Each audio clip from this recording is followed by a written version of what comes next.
Hey guys. So we're going to have our first lecture on Native Americans. Um, the other lectures are in the works, but it may take me a couple of days to get them posted. So it may not be until next week before we have our next couple of lectures posted. So check back, like I said, at least like once a day, just to get an idea of when things are coming and how to submit different things and whatnot.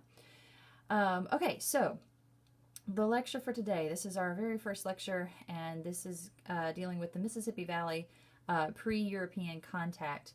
The research from this section comes from scholars at the University of Houston, University of Illinois, as well as archaeologists with the National Park Service. There are some others that might be scattered throughout as well, but these guys have done just an excellent job with their research. You're going to come to find that historians specialize in certain areas. It's very difficult for us to know, everything. There's kind of a lot of stuff going on. So as we go through Louisiana history, you're going to notice a couple of names that are going to be a little bit more frequent in their in what we read.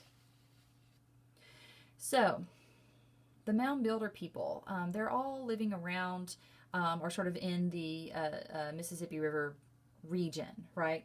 The Mississippi was named from an Ojibwe or a related Algonquin language word meaning the Great River.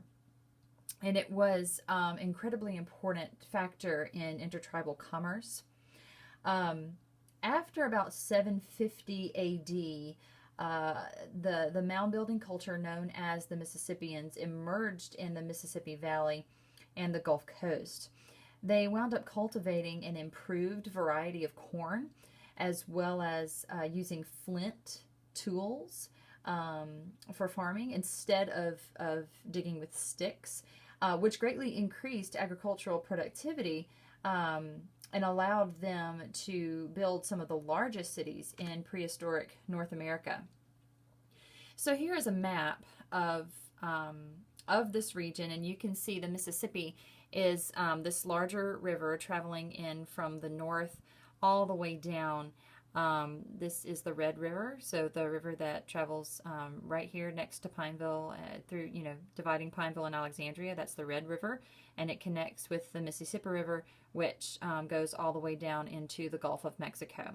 So the people that we're discussing are all sort of in this region, right? They're going to be all through here. These are the Mississippian people. This is a map relating the Mississippian as well as the related cultures. So you can see we've got a couple of different folks. Plaquemine area down here, the Caddoan Mississippi people and several of their mounds located over here. Something that I don't like about this map is the fact that it doesn't have Poverty Point listed anywhere, and that's actually a fairly major site in North America.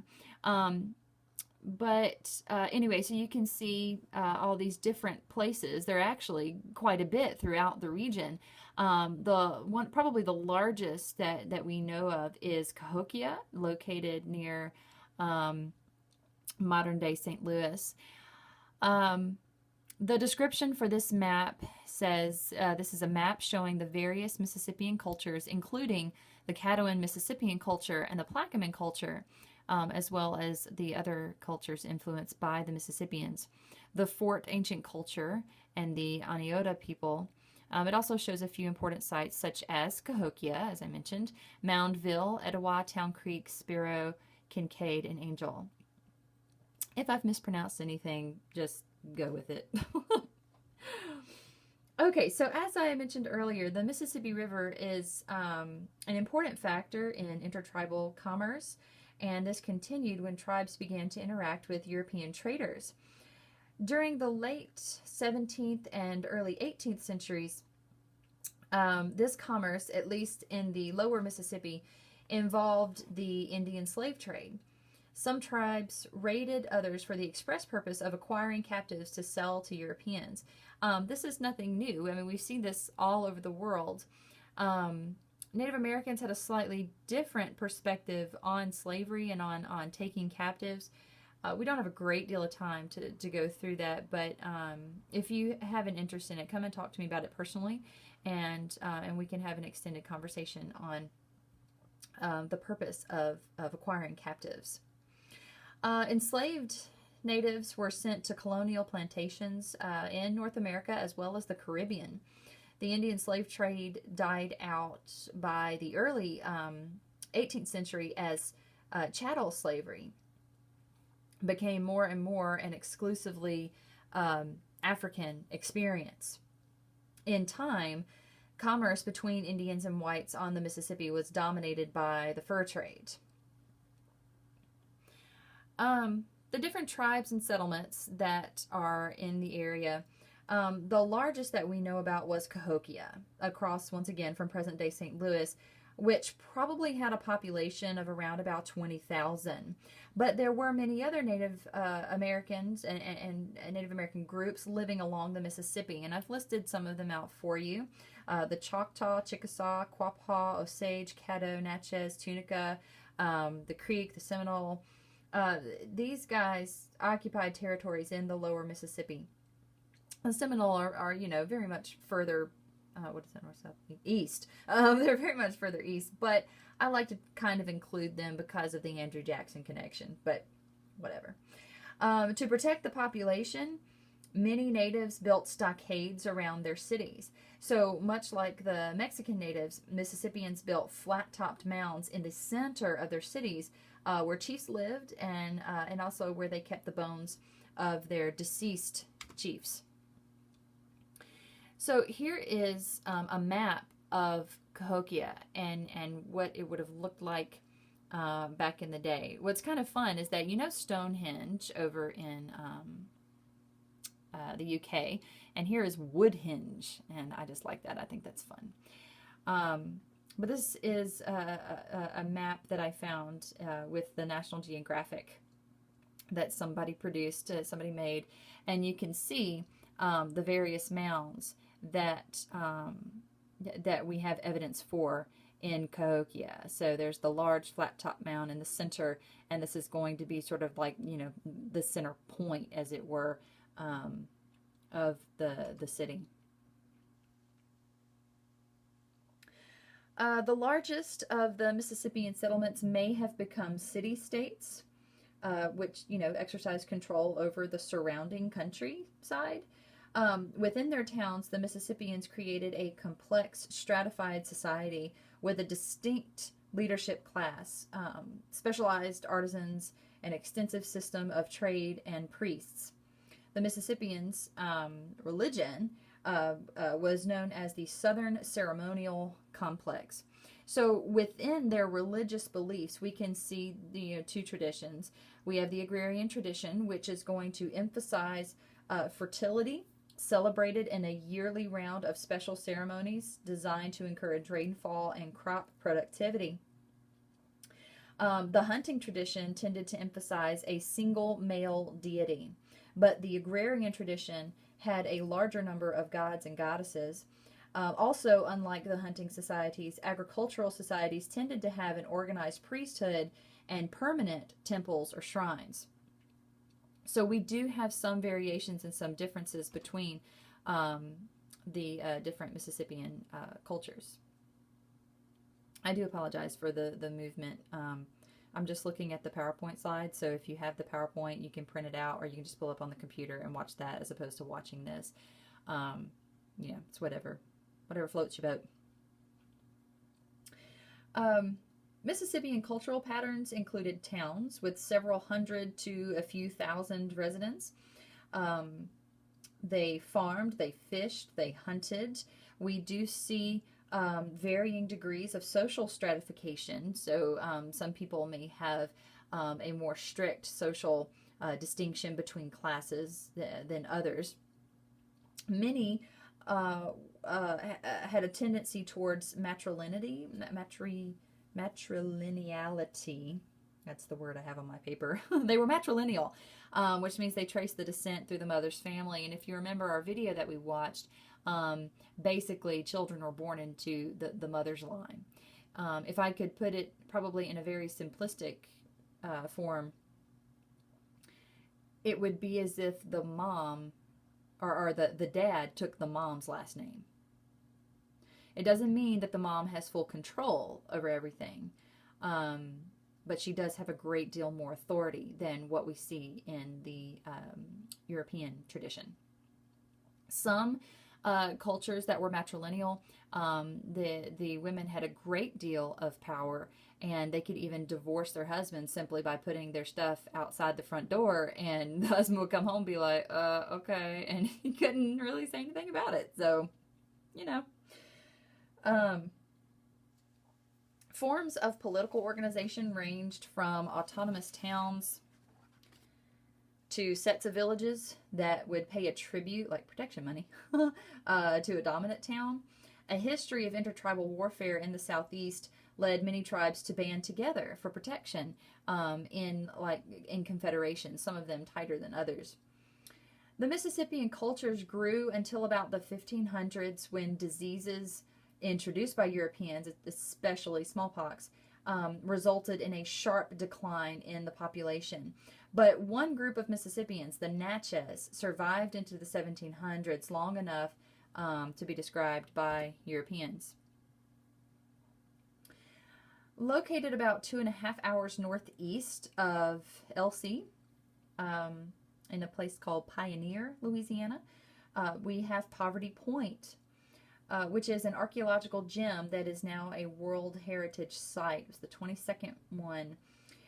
This place is shrouded in mystery, but we do have some fairly solid information about the people who built and occupied it. It was at its peak around 3,000 years ago and was part of an enormous trading network that stretched for hundreds of miles across the continent. It really is an engineering marvel. It utilized, archaeologists believe, about 5 million hours of labor. The vast complex of structures, including an integrated complex of earthen mounds, enormous concentric ridges, and a large plaza, may be the largest hunter-gatherer settlement that ever existed. To build the complex, materials were imported from distant mountains and everywhere in between. The common belief until the later 19th century was that Native Americans could not have built Poverty Point. It had to have been the product of some European or Mediterranean group that found the region, hundreds of years before. Eventually, they do come to the point to where they accept the fact that it was Native Americans who built it.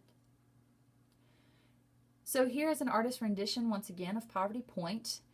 You can see located in the back in the center, this is the large mound, the large flat top mound, which would have had like the chief's house, and it would have been the sacred burial ground for deceased chiefs. I also wanted to show you, probably have heard about the animal mounds, but I just wanted to bring this out because I find this one especially just fascinating. If you look at this picture, you can see it's a curvy line, right? It's in the shape of a snake. This is the serpent mound, and here we go. Here's the head right here. But look how precise. I mean, wow. I mean, that's wow. I mean, that's just kind of cool, So the Serpent Mound is located near Peebles, Ohio. And you'll find, even at Poverty Point, you'll find a lot of these mounds will have a particular shape. At Poverty Point, there's one in the shape of a bird. And we're not exactly sure why they built these mounds in these shapes. It could have been part of religious beliefs, or maybe this was just their way of being creative. We really don't know. But they're fun to look at, aren't they? Then we have the European contact. Hernan de Soto was the first European to make contact with the lower Mississippi natives. He was a Spanish explorer and conquistador who led the first European expedition deep into the territory of modern-day United States. And the states that are largely involved are Florida, Georgia, Alabama, and probably Arkansas, and also portions of Louisiana. the first, he is also the first documented European to have crossed the Mississippi River. De Soto's North American expedition ranged throughout the Southeast, and he was specifically looking for riches, for gold or for silver, as well as for a quick passage to the east. This is the main reason why Europeans are coming to the New World or North America. They're traveling this way in the hopes of finding a route to the east that'll be quicker than their competitors. So the British want to beat out the French, right? And so the Spanish want to beat out the Portuguese, and you've got all these. They're wanting to beat out everybody else, and so you have the people beginning to look for different routes. So he's over this way looking for riches, but also for passage to the east. Of course, he doesn't find it. He died in 1542 on the bank of the Mississippi River, and there's two places that are contested for the place where he died. It was either a place in Arkansas that I cannot pronounce or in Faraday, Louisiana. I choose that one because it's in Louisiana, and that's fun for me. Here is a map of the proposed route of the De Soto expedition. Again, we don't really know, but this is our best guess of, okay, so we're landing here. And this red line is De Soto's travels until his death. So he's traveling up through Florida, he goes up the East Coast, and then he comes back down into the Southeast, definitely taking his time in Alabama, and then continues on, and he comes down this way. But again, there is some question as to where he died. This has him in Arkansas, but it is possible he could have been down a little bit further in Faraday. All right, so that completes our lecture for this day. Please don't forget to answer the questions of your supplemental reading. I am going to have a place under coursework for you to submit that. I'm going to do that right now. And it will be on the portal before this lecture will be on YouTube. So get your work done, read everything that you're supposed to read, and check the portal frequently to see if there are new lectures or anything else that might be available for you.